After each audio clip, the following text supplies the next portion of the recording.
Bonjour, messieurs, dames. Bienvenue à notre web séminaire. Donc, je me présente. Je suis François Ancoroni, responsable de produit chez Arting France. J'ai la charge des connecteurs sur circuit imprimé et des connecteurs d'interface. C'est moi qui vais donc vous faire la présentation Art Modular. Pendant la présentation, n'hésitez pas à nous poser des questions. Il y aura une session de questions-réponses à la fin de la présentation. Dans un premier temps, je vous parlerai des caractéristiques et des avantages du connecteur Art Modular. Ensuite, je vous présenterai les composants. On enchaînera sur le montage et la configuration du connecteur. Puis, nous aborderons les aspects logistiques et disponibilité. Et nous terminerons sur quelques points techniques concernant les performances. C'est parti! Commençons par les caractéristiques et les avantages du connecteur Art Modular. Le principal atout du Art Modular, c'est sa modularité. Vous allez pouvoir construire un connecteur à votre convenance et vous-même. C'est un total changement de philosophie pour les développeurs de cartes. Ils ne vont plus router leur circuit imprimé en fonction du connecteur. Ça sera l'inverse. Ils adapteront le connecteur à leur application et à leurs besoins. Autre point important, vous allez pouvoir concevoir votre connecteur Art Modular avec des composants très standards. Donc, c'est une solution disponible et facile à obtenir pour un prototype. Le connecteur Art Modular est un connecteur carte à carte, c'est-à-dire qu'il assure l'interconnexion de deux circuits imprimés. Donc, nous proposons deux types de montage. Vous avez le montage en mezzanine, qui consiste à assembler deux circuits parallèlement. Et vous avez le montage en fond de panier. Le fond de panier, c'est une carte fille qui va venir s'enficher sur sa carte mère perpendiculairement. Pour concevoir le Art Modular, nous nous sommes inspirés du DIN 41612. Ce n'est pas un connecteur de première jeunesse. En revanche, c'est un connecteur qui continue à être très, très utilisé et qui est à l'épreuve du temps. Autre point important, c'est qu'aujourd'hui, nous avons un très bon retour d'expérience sur le DIN 41612, ce qui veut dire que le Art Modular en bénéficie également. Évidemment, pour être un connecteur s'adaptant à toutes les applications, il faut qu'il puisse interfacer données, signaux et puissance. Un autre point et un atout pour le connecteur Art Modular, c'est qu'aujourd'hui, quand vous souhaitez réaliser un nouveau connecteur, vous n'aurez pas d'investissement.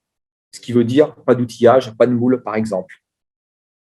Pour être un connecteur modulaire, il faut évidemment un connecteur facile à monter et facile à confectionner. Plus loin dans la présentation, vous pourrez vous faire une idée de ces deux aspects. Maintenant, nous allons aborder la liste des composants Art Modular. Aujourd'hui, nous avons 4 modules principaux. Pour chaque module, vous avez 3 variantes. Vous allez avoir, si vous suivez ma souris, une variante en femelle, une variante en mâle coudé et une variante en mâle droit. Le mâle coudé servant évidemment à assurer des montages en fond de panier et le connecteur mâle droit des montages en mezzanine. Nous allons commencer par le module type C9. Alors, la signification du terme, elle est effectivement montrée sur notre slide. C'est parce qu'en fait, nous nous inspirons d'un DIN 41612 type C et 9 pour le nombre de contacts dans le module. Aujourd'hui, la disposition de ces contacts, c'est sur 3 rangées ABC et 3 positions 1, 2, 3. Exactement la configuration d'un connecteur DIN 41612 type C. L'ampérage pour ce module C9, il est de 2 ampères. C'est un courant entendu par contact et à température ambiante. Si vous souhaitez un ampérage plus important, par exemple 6 ampères par contact et à température ambiante, nous pouvons aussi vous proposer le module F4. F comme pour un DIN 41612 type F au niveau de son arrangement de contact, et 4 pour le nombre de contacts par module. Cette fois-ci, vous allez avoir une disposition de contact sur 2 rangées, A et C, et 2 positions, 1 et 3. Vous pouvez vous rendre compte que la rangée du milieu et la position du milieu ne sont plus occupées, ce qui signifie que votre pas, c'est-à-dire votre distance intercontact, passe à 5,08. Ensuite, nous proposons le module type H3. Cette fois, les contacts ce sont de type Faston 635. Ce sont des contacts dimensionnés pour 15 ampères. Et pour finir, nous avons le module type M1, M pour mixte. En effet, c'est un module qui permet de mixer à la fois des contacts traditionnels et des contacts spéciaux. Au niveau des contacts spéciaux du module M1, ils sont de 3 types. Vous pouvez avoir des contacts de puissance jusqu'à 40 ampères, des contacts coaxiaux dédiés plutôt à des données et des applications HF, haute fréquence, et des contacts haute tension. Sur les contacts haute tension, vous pouvez voir sur ma souris, vous avez 2 isolants qui permettent d'augmenter les applications et les tensions d'utilisation. La tension d'utilisation va jusqu'à 2,8 kV. Si on revient au contact de puissance, vous avez 3 modes de raccordement. Vous avez le raccordement en 1 filaire à sertir. Vous avez également le raccord filaire à souder, les versions 2. Et pour terminer, les montages sur circuit imprimé. Idem pour les contacts coaxiaux, vous allez avoir des montages sur circuit imprimé et des montages filaires. Sur circuit imprimé, vous avez 2 orientations possibles, coudée ou droite, en fonction du connecteur que vous allez utiliser. En plus des modules principaux, nous allons avoir des modules dits de guidage. Aujourd'hui, nous avons 2 types de modules. Ce sont des modules type P avec un guidage plastique et des modules type T avec un doigt de guidage métal. Ces modules assurent l'accouplement, le guidage de l'accouplement des connecteurs, mais aussi intensifient la fixation du connecteur sur le circuit imprimé. En effet, ces modules sont équipés de clips, par exemple sur le mal coudé, la photo que vous avez sur le slide, 2 pions de fixation sur les versions mâles, par exemple, et également, vous pouvez les fixer à l'aide de vis. Notamment sur le femelle droit, vous pouvez monter une vis au dos du module. Sur la version type T, vous avez le doigt en métal qui vient directement se visser sur circuit imprimé. En plus des modules de guidage, vous allez avoir éventuellement un module espaceur. Ça permet en fait d'espacer 2 modules qui sont montés côte à côte, soit pour augmenter une distance d'isolement ou par rapport à des configurations que vous avez et des contraintes sur le routage de votre carte. Et le dernier produit important pour le montage et l'assemblage du hard modular, c'est son rail de fixation. Aujourd'hui, vous montez 2 rails par connecteur, de part et d'autre des modules. Le rail de fixation n'est pas sécable. Vous allez adapter la longueur du rail en fonction de votre configuration. Nous allons passer maintenant au montage et à la configuration du connecteur hard modular. Le rail de fixation a un rôle essentiel dans l'assemblage du connecteur. Vous avez les 2 pattes du rail qui sont en queue d'aronde. La queue d'aronde, ça signifie que la base des pattes est plus étroite que l'extrémité, ce qui amène un montage robuste et très stable.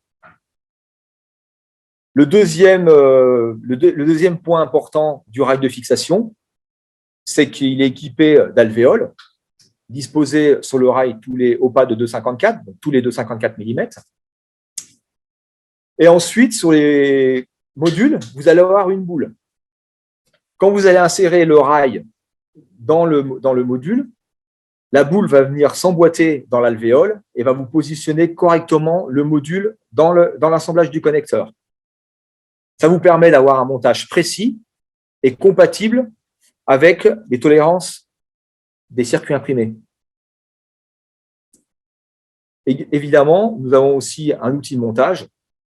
L'outil de montage sert à positionner les modules le temps de les assembler avec les 2 rails de fixation.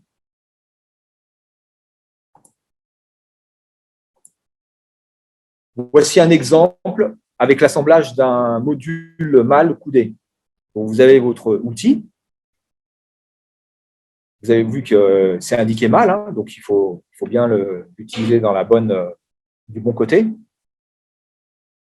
Vous allez insérer vos modules selon la disposition et l'arrangement que vous avez établi. Vous positionnez le premier module en butée sur la gauche et vous accolez les modules ensemble.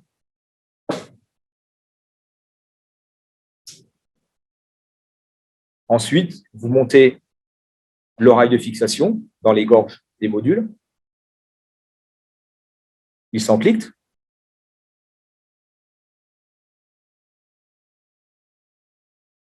Si vous êtes attentif, au moment de l'insertion du rail, vous voyez que les modules se positionnent de manière à avoir les boules qui viennent s'emboîter dans les alvéoles. Vous montez le second rail.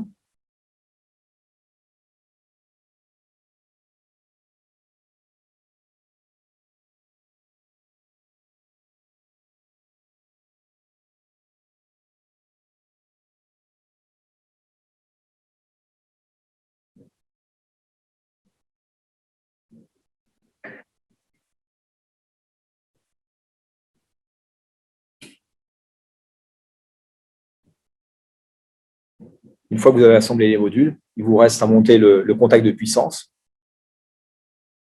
Dans ce cas-là, un contact coudé, puisqu'on est sur un connecteur mal coudé.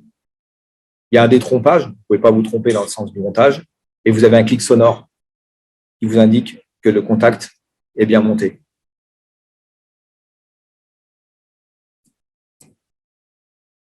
Également, pour aider au montage et à la configuration du connecteur armodular, sur notre site arting.com, nous proposons un configurateur. Au préalable, il faut avoir un identifiant. L'identifiant se compose de votre adresse email et d'un mot de passe. Donc là, vous êtes sur le site arting.com, au niveau de la page d'accueil. Vous avez un bandeau sur la partie supérieure, vous voyez, il est noir. Sur ce bandeau, vous avez un lien pour vous connecter, un lien myarting.com et un lien vers les configurateurs. Dans un premier temps, nous nous connectons. C'est du live, donc ça peut prendre un peu de temps. On est tributaire du réseau.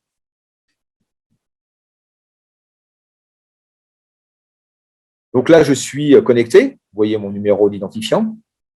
Je vais maintenant vers les configurateurs. Je dis les configurateurs parce qu'il y en a plusieurs. On arrive sur le e-catalogue. En bas de la page du e-catalogue, vous avez accès à tous les configurateurs que nous proposons. On va évidemment opter pour le configurateur armodular. Je clique. J'arrive directement dans le configurateur. Donc là, j'ai possibilité de configurer un connecteur femelle, un connecteur mâle coudé ou un connecteur mâle droit. Nous avons fait le choix de raccorder et d'assurer un montage en fond de panier. J'opte pour le mâle coudé.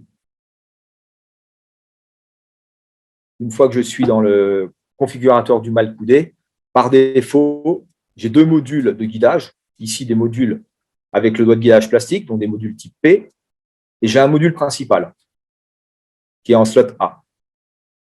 J'ai un filtre qui peut m'aider avec des critères qui peut m'aider à faire un choix rapide. Par exemple, j'ai opté pour un courant 40 ampères pour monter un module de puissance. J'ai la liste de toutes les solutions qui me sont proposées.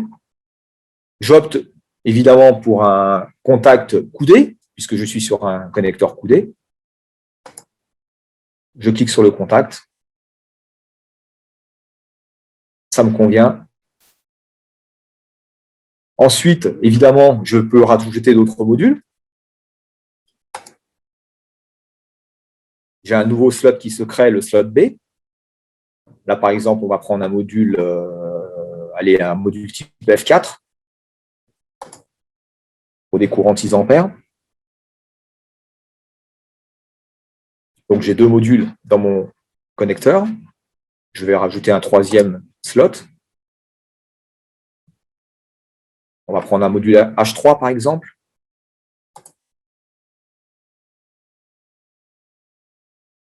Donc là, j'ai mon connecteur qui est configuré. En imaginant que mon module de puissance n'est pas au bon endroit, l'arrangement ne me convient pas, je peux bouger les modules. Il suffit de cliquer sur le module que je souhaite bouger. En glissant, je vais le mettre à la bonne position. Si cette configuration me convient, je la valide. Là, l'arrangement du connecteur me convient. Je valide.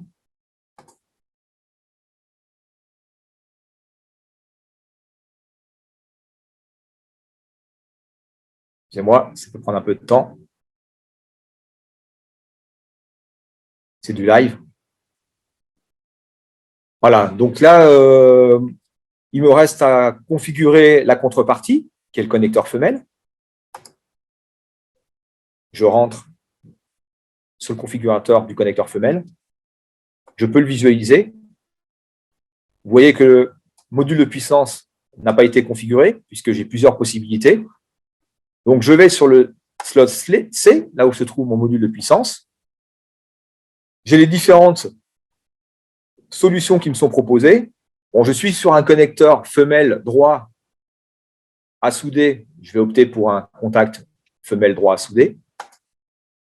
Éventuellement le 40 ampères, puisque pour être compatible avec ce que j'ai choisi au niveau du connecteur mâle. Je considère que mon connecteur est configuré et me convient.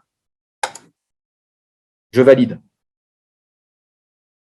Voilà, j'ai ma configuration qui est réalisée. Elle me convient.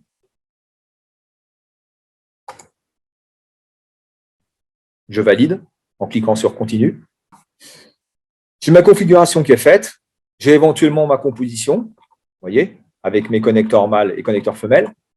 Vous voyez également que le configurateur a choisi le bon rail de fixation avec la bonne référence article qui correspond à ma configuration.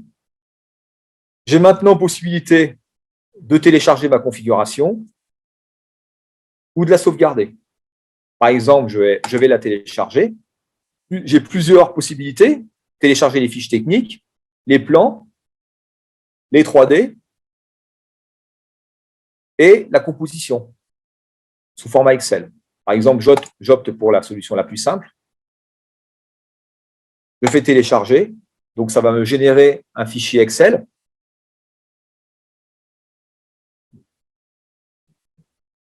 Voilà, vous voyez un fichier ZIP qui s'est téléchargé. On peut éventuellement vérifier si c'est correct.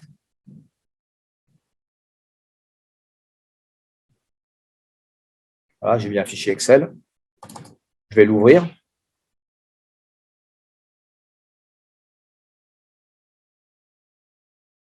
Voilà, j'ai bien mon fichier avec la liste des part numbers, les quantités. Éventuellement, vous avez des liens vers le e-catalogue pour télécharger les fiches techniques, toutes les informations nécessaires pour chaque article. J'ai une autre possibilité, c'est éventuellement enregistrer ma configuration. Donc là, il me dit qu'il va m'envoyer la configuration et le lien, l'ID de la configuration par mail.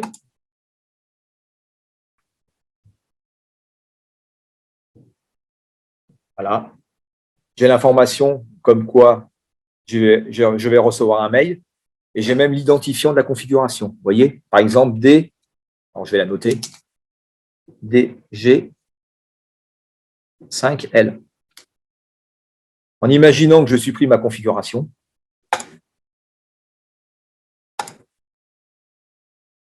Je reviens au point initial. Si je fais charger, je rentre mon identifiant, donc c'était bien DG5L. Voilà. Je retrouve ma configuration que j'avais sauvegardée.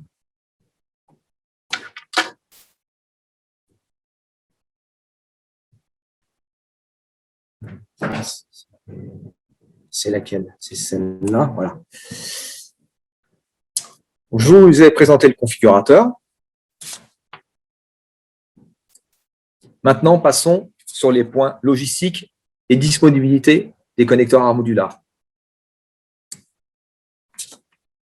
Notre objectif et notre stratégie, c'est que vous puissiez prototyper très rapidement votre connecteur. Donc, nous avons mis en place un stockage de chaque composant et nous avons sur le site un service échantillon en 24 heures en cours de mise en place. Aujourd'hui, je ne vais pas vous garantir que tous les modules vous pouvez les obtenir dans les délais de 24 heures. Mais ça reste un objectif et il sera tenu. Pour prototyper votre connecteur ARM modular, il y a une autre approche. Vous avez éventuellement une mallette qu'on nomme Kit R&D qui est à votre disposition avec l'ensemble des composants et des outils pour les assembler. Vous avez la référence qui s'affiche, 02 09 500 0006. En commandant cette mallette, qui est destinée aux bureaux d'études et aux développeurs, vous pouvez réaliser très rapidement vos prototypages. Nous allons maintenant aborder notre dernier chapitre concernant les performances du ARM modular. En développant, en proposant nos connecteurs ARM modular, nous avons un objectif d'avoir un produit passe-partout, c'est-à-dire pouvoir convenir au maximum de besoins. Ça veut dire avoir le meilleur compromis et le connecteur le plus performant possible. Donc, nous avons fait un choix de proposer le ARM modular uniquement pour l'instant en PL1, donc un niveau de performance 1, donc qui est un des meilleurs niveaux de performance. Ça veut dire qu'aujourd'hui, le ARM modular est composé uniquement de matériaux nobles. Et aujourd'hui, c'est un connecteur qui est dimensionné pour 500 cycles d'accouplement. Étant un connecteur nouveau, il a été aussi important de tester le connecteur. Aujourd'hui, on est capable de vous certifier et de vous garantir que notre connecteur ARM modular répond à tous les essais liés à la norme DIN 41612. Autre point important, nous avons fait le choix pour des contacts côté circuit imprimé type THR. Donc, ce sont des contacts traversants. C'est la meilleure solution au niveau des performances électriques et des performances en température. Évidemment, ce type de contact est compatible avec la soudure par refusion. Un autre point important, c'est aussi le choix de la matière plastique. Nous avons opté pour un polyamide avec un CTI supérieur à 600. Alors, le CTI, pour vous donner l'information, c'est un indice qui vous donne des informations sur les courants de fuite et les distances d'isolement. Ça permet de catégoriser les plastiques au niveau de leur performance électrique.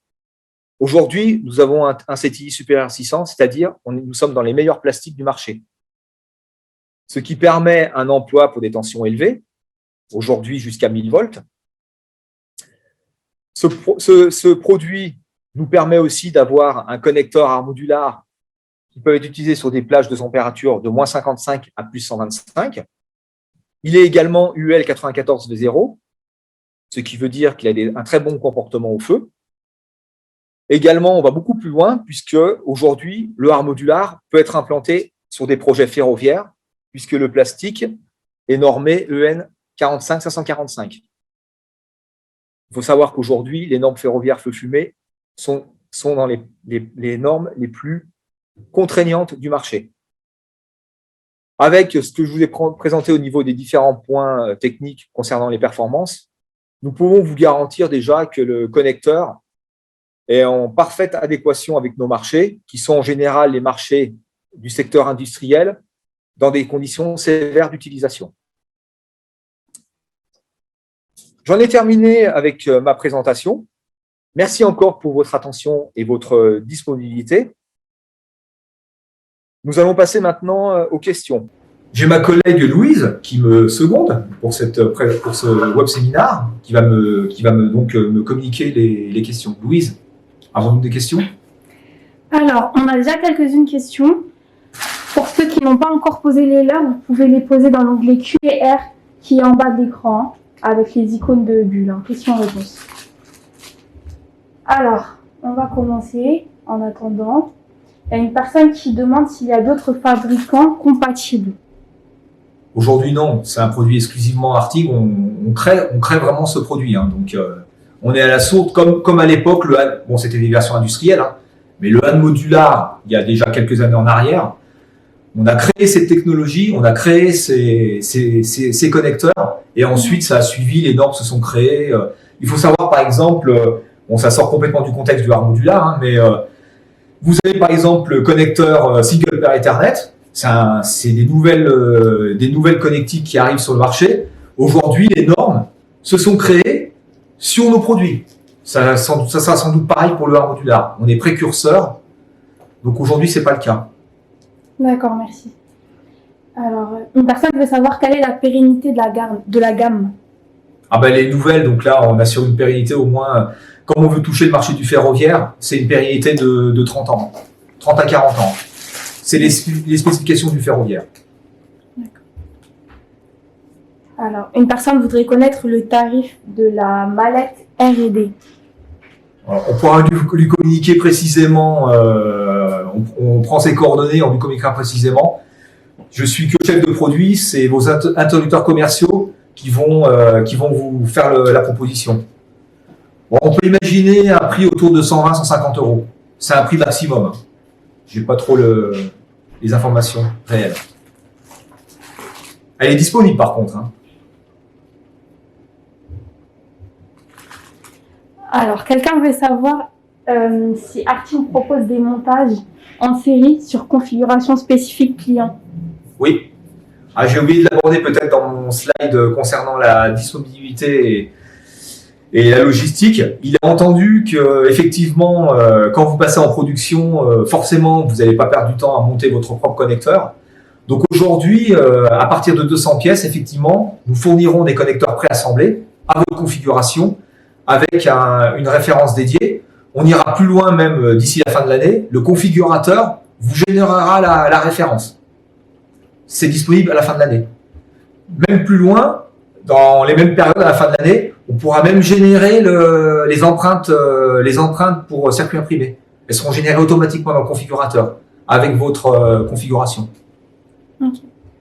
Une personne souhaite savoir s'ils pourront avoir accès à cette présentation. Ce sera possible? C'est possible. Dans la présentation, il y a une vidéo qui est enregistrée de la configuration. Donc, on a préféré la faire en live, mais on a une vidéo qui est enregistrée dans la présentation. On peut vous la communiquer. On vous donnera un lien de téléchargement. Ok, super. Et quelqu'un souhaite savoir si on pourra avoir des échantillons du Han modular. Bonne question.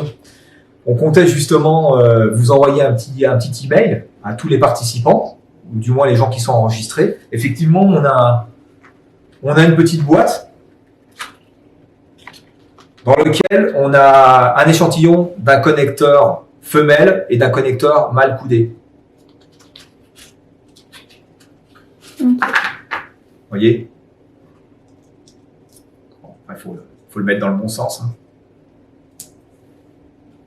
Voilà, vous pourrez faire des essais, juste au moins visualiser comment sont faits et montés les connecteurs Han modular. Super, je pense que c'est tout pour les questions, on a fait le tour. François, je te laisse conclure. Merci encore. Donc, merci pour votre participation. Donc, nous avons été très contents de vous faire cette présentation. J'espère que vous aussi, elle vous aura intéressé. Et donc, nous espérons vous voir prochainement. Donc, éventuellement pour un projet concernant le Han modular, ou pourquoi pas pour un nouveau web séminaire sur un autre article qui pourrait vous intéresser. Je remercie ma collègue Louise qui m'a beaucoup aidé dans cette présentation. Et en attendant, vous allez donc recevoir un email. Il serait bien éventuellement de nous faire un retour et de nous donner votre avis sur le art modulaire. Je vous remercie encore et je vous souhaite une bonne journée et j'espère vous revoir très prochainement. Merci.